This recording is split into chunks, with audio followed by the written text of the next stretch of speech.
is rural. We have more open space than we know what to do with.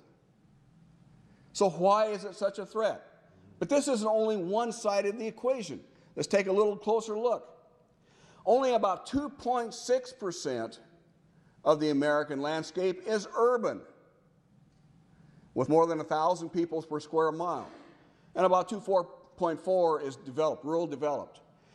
And most people don't realize that 77% of the American population lives in that 2.6% of the American landscape. It's astonishing. It's no wonder these people can be brainwashed through propaganda in thinking that the whole country is being overtaken by development, because that's what they see going all around them. They don't have a clue as to what's going on in rural America. They could drive through it, but it just doesn't make a connection because they have to live in these urban landscapes. Now let's take a little bit closer look. In Portland, Oregon, and the state of Oregon in the late 1970s was the first state to implement what we now call smart growth. They believed that their state was being taken over by Californians, migrating up after retiring and so forth. And yet the city of Portland is less than 0.5% of the entire state of Oregon. But they felt that they must pass regulations to establish an urban growth boundary.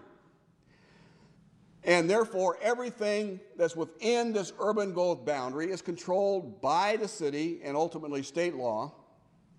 This is where all growth and development can occur, and everything outside of this urban growth boundary should stay open space.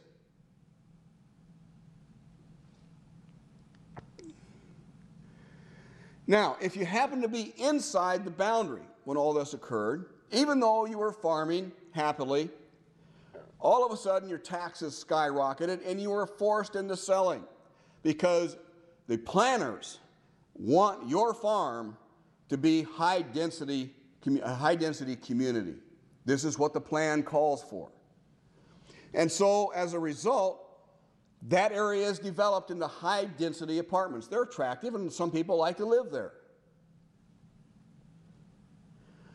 What was land that was worth $600 or $700 or $800 an acre is now worth $100,000 to $200,000 an acre, and whoever sells that land to the developer becomes a millionaire. When if you turn 180 degrees across this urban boundary, that landowner cannot develop their land whatsoever. Their land today is still worth $1,000 an acre. They get no benefit from the economic advantage that their neighbors across the highway got. And so smart growth discriminates against some while creating an advantage for others. And where that line falls on the map makes all the difference in the world, which makes it then open to corruption. The whole system of smart growth is a system designed to be corrupt. Even within certain areas are rezoned from single-family units to multifamily units. So that you now have, if you ever go into the city council or the planning department to get a permit to renovate your house, your single-family house, all of a sudden you find that you're out of compliance. You cannot renovate it. You can continue just to let it deteriorate, but you cannot do anything because now it's zoned for multifamily, high-density multifamily. And as a result, if you want to do anything, you have to tear down your house and build apartment complexes. Now, looking at the income and housing costs for Portland is a striking comparison. The adjusted real income has maintained a fairly flat status through the period of the 1980s, 1990s, as you would expect it would. But look what happens to housing costs. These are adjusted. They have gone up strikingly. Is this because the property has become more valuable? Well, yes, because if you only have an X amount to develop, what's left is going to remain or become extremely valuable. Is this true across the country? Let's take a look at what the value of a quarter-acre lot truly is in cities like Kansas City, Baltimore, Cincinnati, Houston, Milwaukee, Philadelphia, that have still minimum zoning requirements. They're there. They actually provide a benefit to the community. Your average increase in your lot price is somewhere between $0 and $30,000. That's the cost of regulation in those cities. As soon as you begin to zone for smart growth, this is what happens. Your costs skyrocket.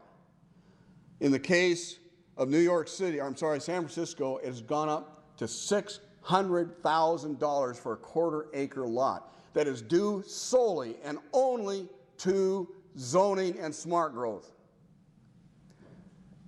This is above the average real value of property in the area. This is the true cost of smart growth. And you begin to wonder why all of a sudden your taxes are skyrocketing.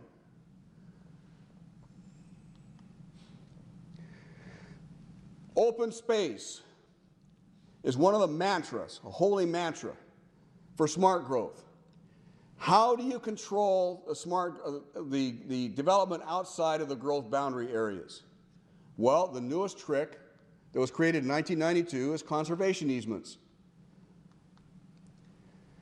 Conservation easements are sold on the bill of goods that they have immediate income from the sale of the easement, that the state exempts you from income tax on that sale or sales tax on that sale, reduces future property taxes, are supposed to, it really doesn't, protects from future undesirable growth or development, and current use usually is allowed. So if you're farming, you're allowed to continue to farm. If you have a forest and a woodlot and you're harvesting timber, you're allowed to do that. So the current use is allowed. Everything else is excluded. And many, many farmers, because of the increased regulations and the cost of doing business, are jumping on this conservation easement bandwagon to get a few dollars in their pocket today. What they don't realize, protects former owners from any new regulations or penalties. That's usually often thrown in there as well. But what it really happens in these conservation easements won't be known for probably 10 or 15 years by the landowner. Realize that in almost every conservation easement that they're not a true easement. In a true easement, the owner allows certain other uses to be applied, putting a pipeline through or transmission line or something like that. The property rights still belong to him or her. In a conservation easement, the reverse is true. The owner conveys their rights to the new holder of the conservation easement. Only those rights that are specified by the easement remain within the landowner. So it's a reverse easement situation. All of a sudden, you basically have lost the bundle of property rights that you once had, and now these property rights belong to the easement holder, except for the few, those specifically given to the previous owner by the new holder. And they're very usually narrow in scope. And the new easement holder holds all the other private property rights. Any use not specified in the easement is gone forever. They're gone in perpetuity to your life, to your kids' life, to future generations. They're being held up and tied up by the conservation holder, which is usually the government or one of the NGOs like the Nature Conservancy and so forth. The easements usually allow the holder to define, say the best management practices. But what does that mean? For instance, a clause harvesting is allowed using best management practices allows the holder to